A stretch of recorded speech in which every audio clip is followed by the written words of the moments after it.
It's time for this week's episode of Brandon Sports Talk, featuring in-depth interviews from those who are trending in the world of athletics.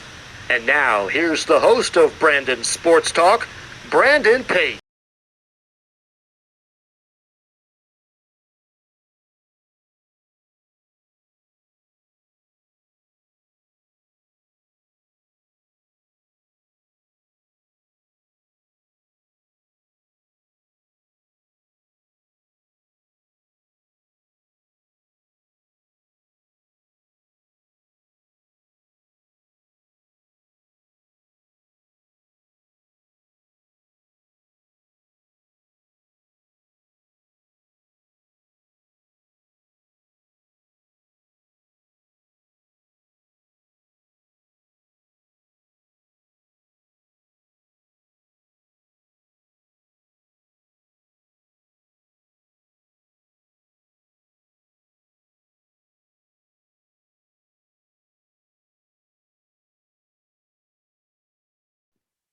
Welcome back to Brandon Sports Talk. In today's episode, I have the privilege to interview the Villanova assistant volleyball coach, Lauren Plum. How are you doing today? Doing great. How are you? I'm doing good. Can you talk about, of course, how you got started in college coaching? Yeah, so I was actually training out here last summer before I was going to go play overseas. And originally I had no connections to the East Coast whatsoever. But I was texting an old club coach and I was asking, is there a gym I can get in? And he was like, yeah, here's the Villanova coach's number. And so I was in there in the gym talking to playing with some players, and uh, it was great meeting new people. And then I went and played overseas another year. And then, their old assistant left to take the head coaching job at Penn here. And she was she was a setter in college also. She was in charge of kind of running the offense and training the setters. So when she left, that void was needed to be filled. So it was kind of like right place, right time. And then COVID hit. And so instead of going overseas and playing another year, I decided to hang it up and start college coaching. Can you talk about, of course, playing professional overseas? Yeah.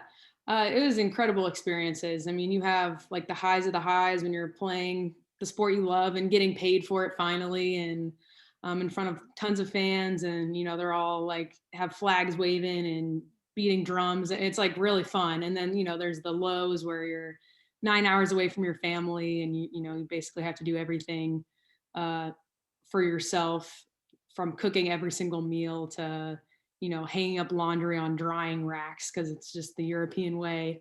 So you really learn a lot about yourself. Like you go into from college where you're never alone. You're always talking to friends, family, coaches, teachers, professors, whatever it is. And then you go to that to kind of pretty much isolation for a little bit in between practices for sure. So you just really learn a lot about yourself, and I'm really grateful it happened. I think it's kind of made me the person that I am today, and I wouldn't change it for the world.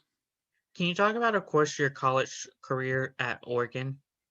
Yeah, Oregon was one of the best. It was one of the best decisions of my life, and I think it was at a point in time where we had an amazing system and a lot of really good players that all came together at once. We made it to a national championship game. I still replay that game all the time in my head, and how we could have uh, beat Texas all the times. But it was a great college experience. It was incredible.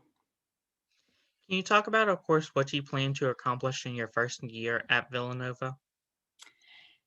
Yeah, being hired in COVID has brought some interesting challenges for sure. We're not only fighting for our team trying to practice together, and we're getting tested 3 times a week, and just all, every day is something new. So it's kind of just been rolling with the punches, and it's been hard to be consistent in the gym because of, existential circumstances that are kind of out of our control.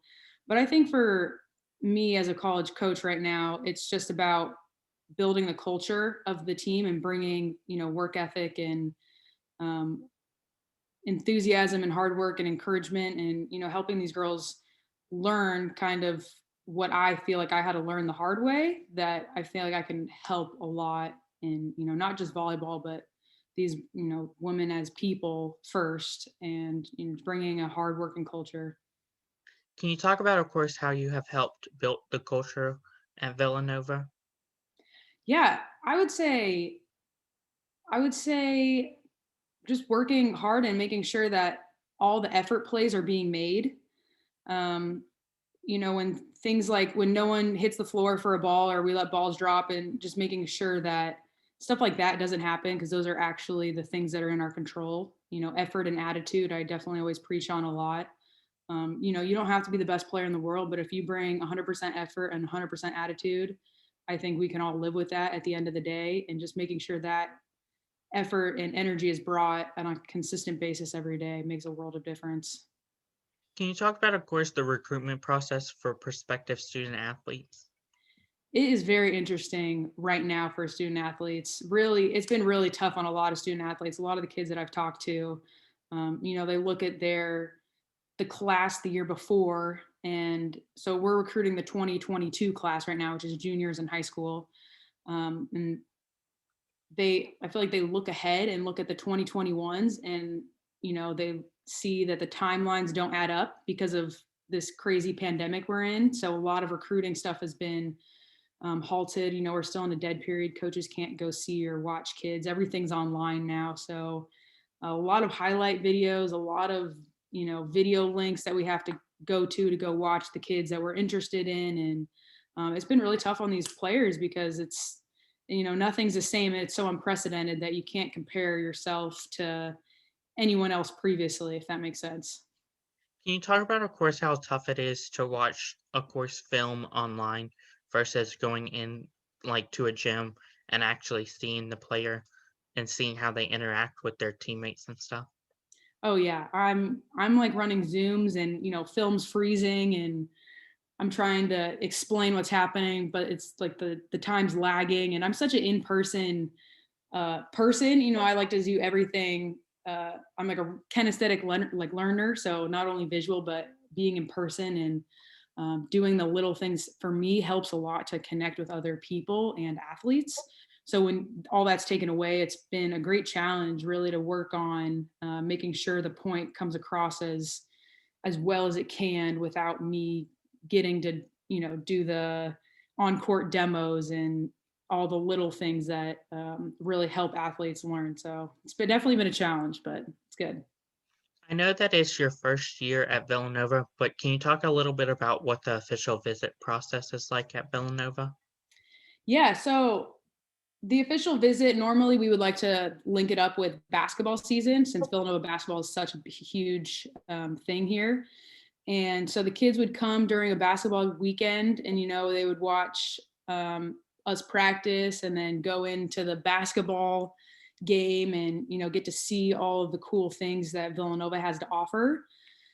Um, this year it's going to be really tough. I think the kids we have coming in, I don't know if they're even going to get an official visit, which stinks, but at least they're committed and know what their futures hold, where a lot of kids just do not at all. So and I actually haven't even been through an official visit except for myself when I was at college, but that's just from asking questions and figuring out what they've done in the past. That's what Villanova does. Can you talk about what it was like whenever you yourself was going through the official visit versus what things might have changed now? I don't think things have changed very much when from Oregon to now, because we did it was like a football weekend. They took us on the field. They fed us amazing food. We got to see a volleyball match as well. And I believe they still do the same thing, obviously, with the Nike money and things keep just getting cooler and better over there. But it was an incredible experience. It was one of those things where you finally make it through high school, and it was just like that icing on top of the cake. Do they do, of course, photo shoots at Villanova? Do they do what? Photo shoots like with the jerseys and uniforms and stuff? Oh yeah. Yeah, we actually were lucky enough to be able to do that this year. We had to do all individual photos for the girls. We couldn't do a team photo yet because we weren't allowed to be together without masks on at the time, and we still aren't. So I don't think we'll have a team photo this year all the girls were all playing with masks, coaching with masks. Everyone has a mask on at all times. So that team photo is going to be different than usual, but at least, we got the pictures, they're up on the website, and the girls still kind of feel like they have a kind of normal media day. What do you plan to accomplish in your first season at Villanova?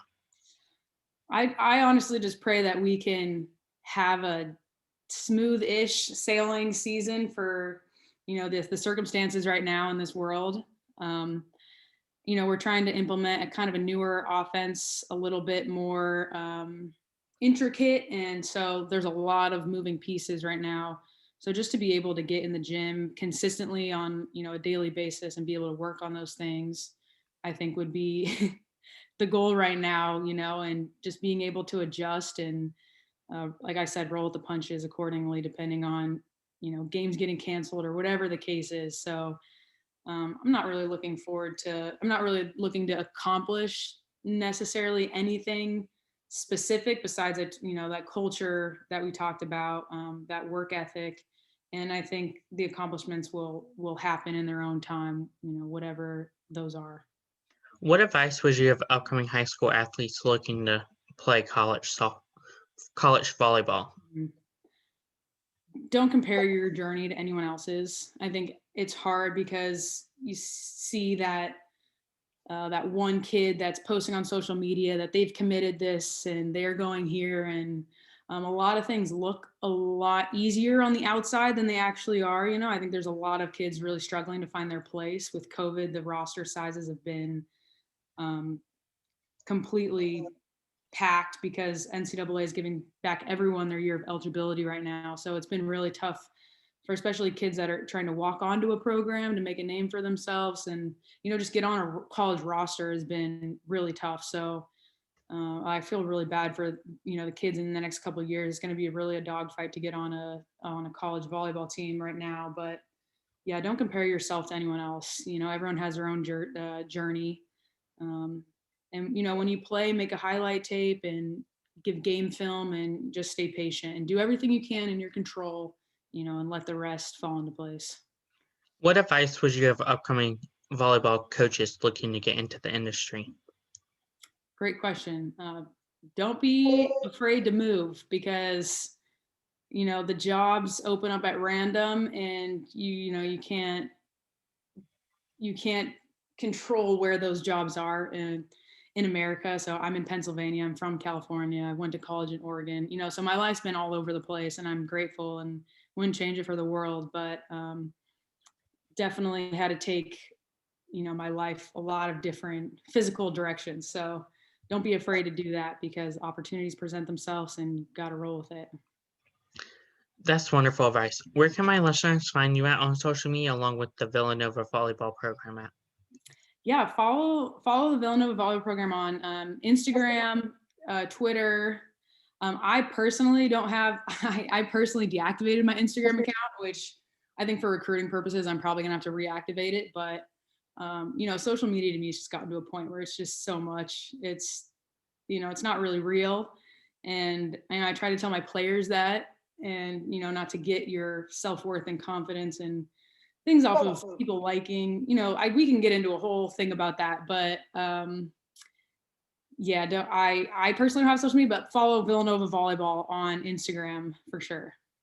Thank you again, Coach Lauren, for your interview, and best of luck in this upcoming season. Thank you so much. Thank you for taking the time to interview me. I appreciate it. You're welcome. You can find Brandon Sports Talk on Facebook at Brandon Sports Talk, Instagram at Brandon Sports Talk, Twitter at Talk_Brandon, and you can find me on YouTube at Brandon Sports Talk. Don't forget to like, comment, and subscribe. Thank you again, Coach Lauren, for your interview, and best of luck. Thank you. You've been watching Brandon Sports Talk. Please feel free to like, share, and subscribe to Brandon Sports Talk on social media and on YouTube.